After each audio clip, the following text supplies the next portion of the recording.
Jadi pembahasan pada hari ini ada keterkaitan mengenai rantai kapitalisme global dengan budaya konsumerisme.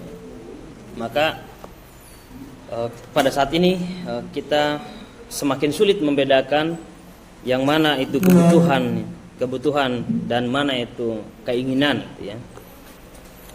Pada teori ekonomi klasik itu masih bisa dibagi-bagi mengenai kebutuhan primer dan kebutuhan sekunder, ya. Ada tarsir dan macam-macamnya, seperti misalnya Adam Smith, ya, dengan teori ekonominya. Tetapi teori ekonomi lama ini mulai digeser dengan perkembangan secara global atau kapitalisme yang begitu luas, dengan munculnya globalisasi. Dengan munculnya globalisasi ini ada perubahan yang sangat cepat, ya. Sebagaimana dulu juga ada perubahan di saat revolusi industri pada abad 18, 17, 18, kemudian 19. Tetapi di abad 21 itu juga terjadi perubahan yang sangat mendasar, terutama dalam dunia teknologi dan komunikasi, ya. Oke. Nah, ini yang membuat adanya runtuhnya batas dari kebutuhan dan keinginan itu. Dan tidak bisa dibedakan atau susah dibedakan mana itu sebenarnya kebutuhan dari manusia itu sendiri ataukah kebutuhan yang diciptakan oleh industri, gitu ya. Oke. Dulu di masa teori Adam Smith, handphone itu atau HP itu bukan kebutuhan, ya.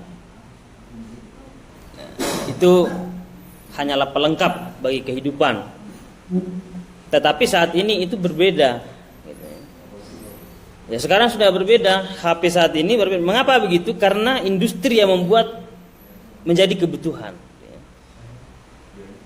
Mengapa menjadi kebutuhan? Karena hampir separuh hidup Anda, ya, atau hampir semua hidup Anda ada di handphone, ya, ada di HP, gitu.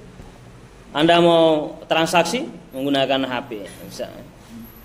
Anda mau presentasi di kelas kuliah, ya, menggunakan HP misalnya. Nah, bayangkan kalau Anda menyimpan file Anda di situ, kemudian Anda mau presentasi, Anda lupa bawa HP-nya, ya, hampir bisa dikatakan kacau semua presentasinya.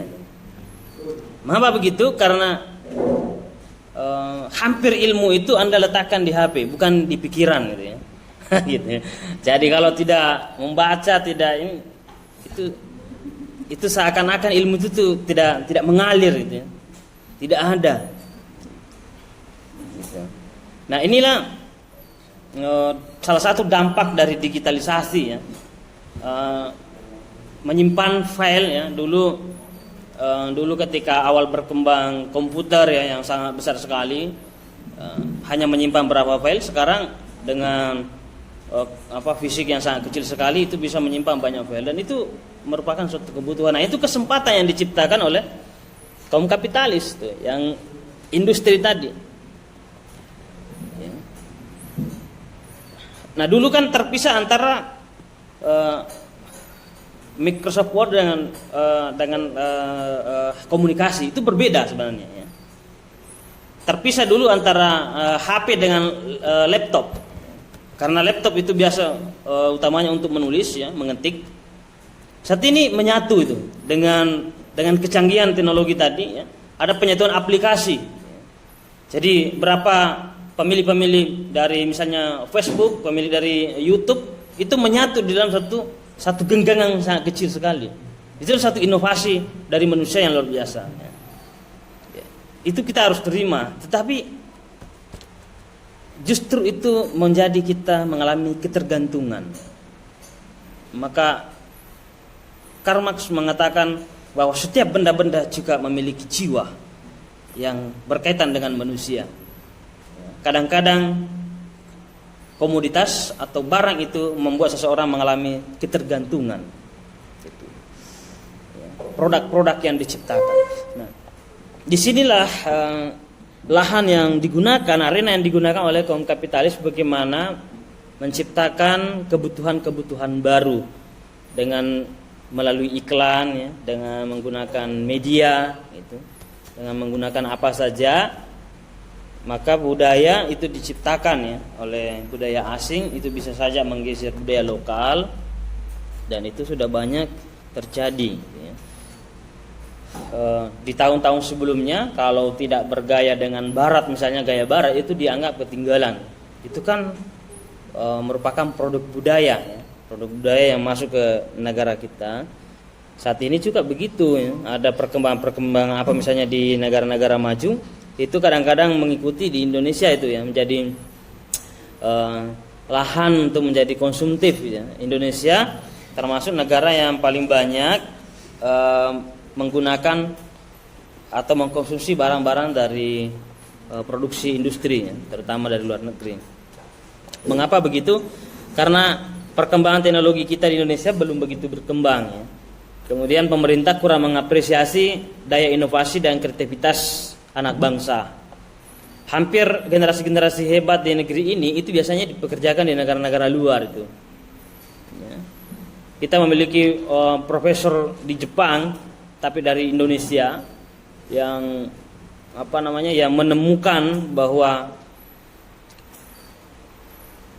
air yang didoakan itu punya energi luar biasa dengan air yang dikonsumsi tanpa doa. Itu ditemukan orang Indonesia menjadi profesor di Jepang. Mengapa dia profesor di sana? Karena di sanalah wadahnya, tempatnya yang memungkinkan dia untuk melakukan penelitian. Alat-alatnya lengkap.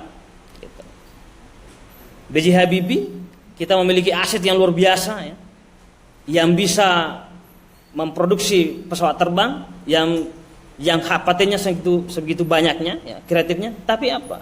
Tidak difungsikan di negeri kita. Diambil dari Jerman ya, dipekerjakan di Jerman, patentnya di sana.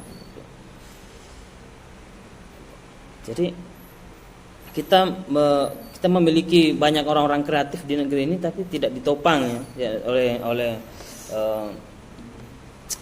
wadahnya ya. Bill Gates kita kenal, luar biasa. Bill Gates itu siapa itu? Ya? Penemu? Ya, itu luar biasa ya, pernah menempati orang terkaya di dunia. Pertama dan sekarang kedua dan macam-macamnya.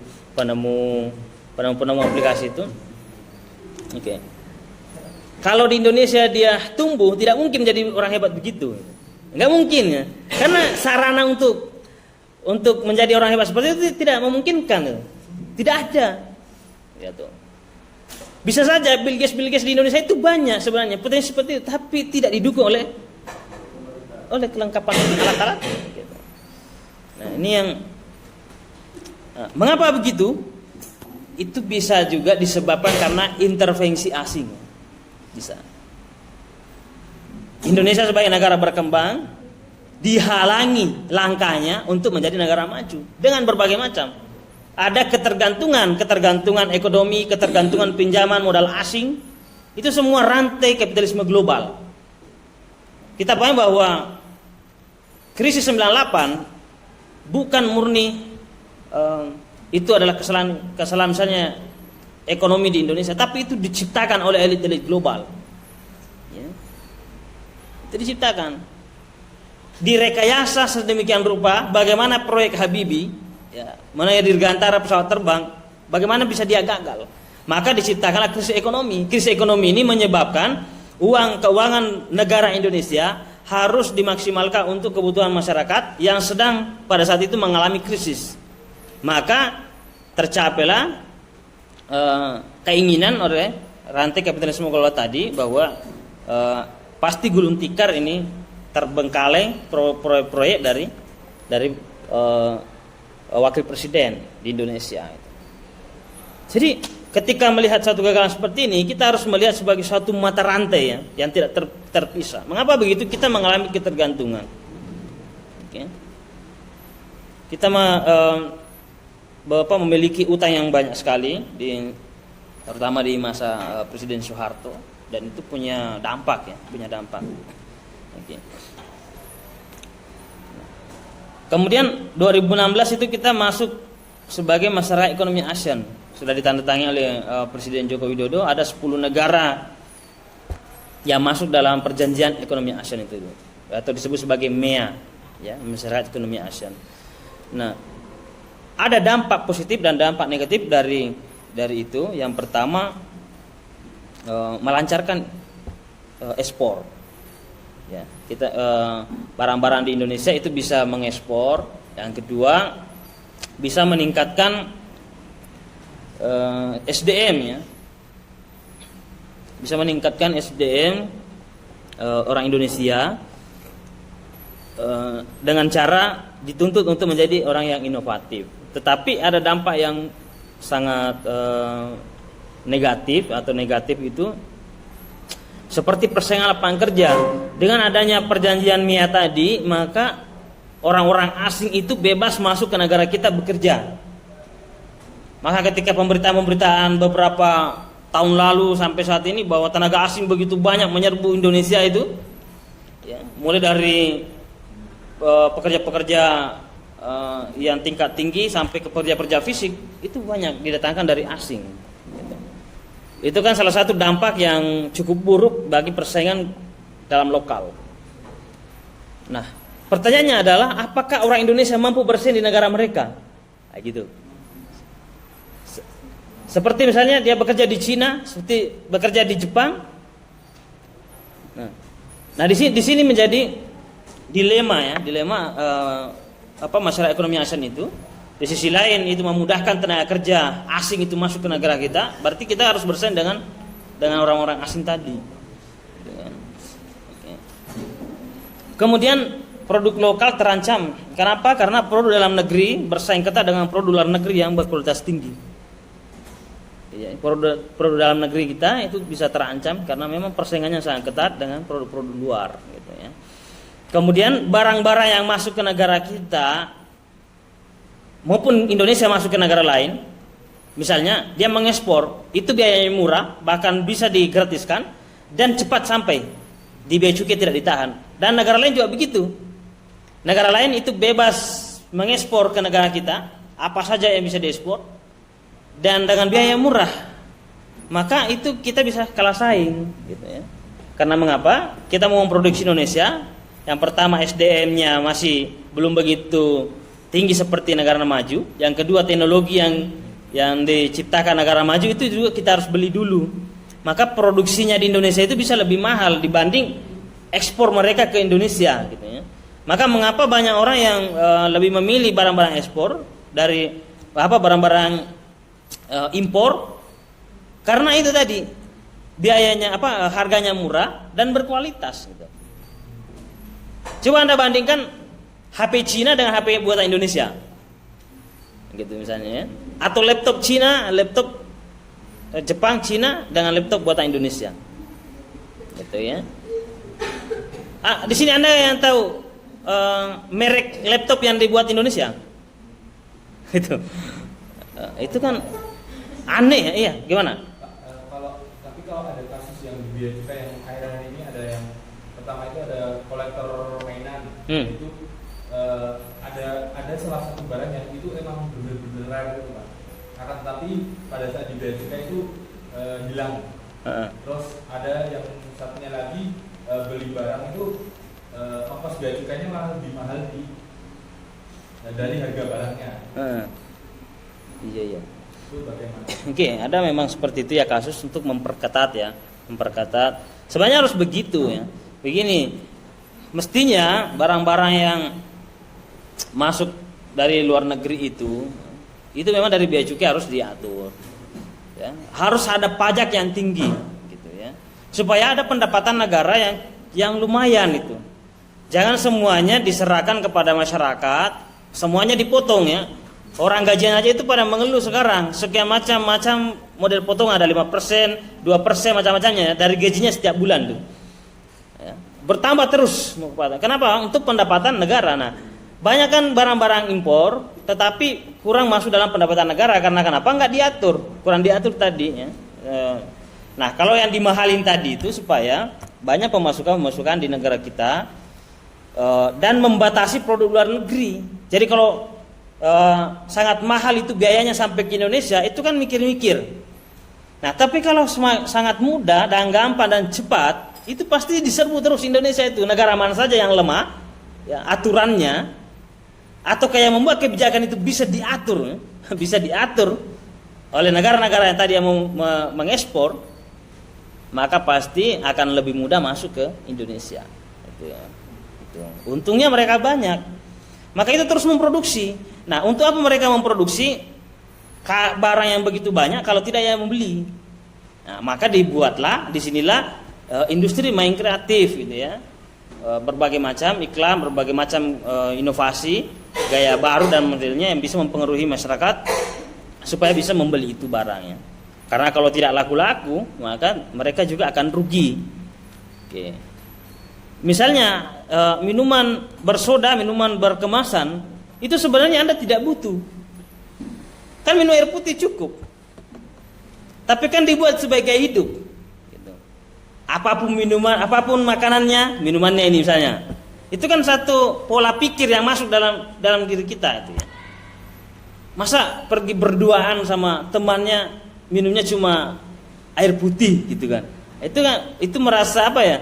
Ada sesuatu yang diciptakan sendiri bahwa itu apa namanya kelas rendah gitu. Makan di pinggir jalan ya, di warung-warung lesehan, itu kan dianggap rendah dibanding dengan makan di KFC, di McD, gitu. Itu kan persoalan gaya hidup. Disinilah Roland Barthes mengatakan itu ada namanya sistem tanda dan penanda. Untuk menandakan dia kelas bourgeois, kelas atas, maka pasti hidupnya begini, gitu ya. Gitu. Kalau khususnya seperti ini, itu berarti kelas proletar, orang-orang terlantar ya, orang-orang biasa, orang-orang miskin.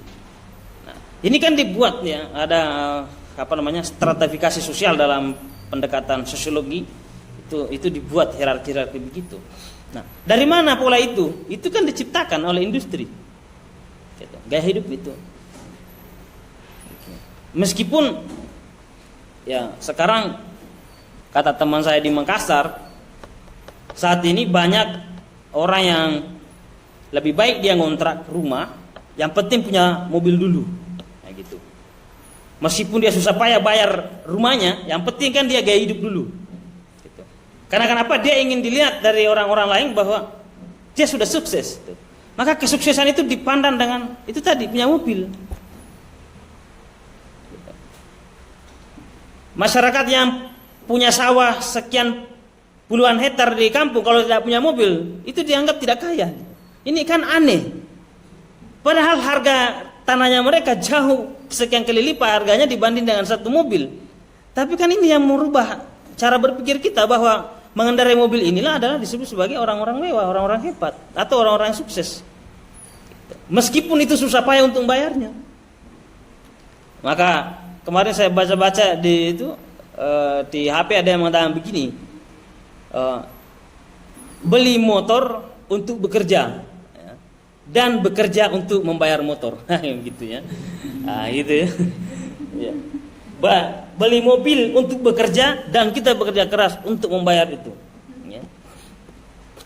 Itu kenapa? Gaya hidup.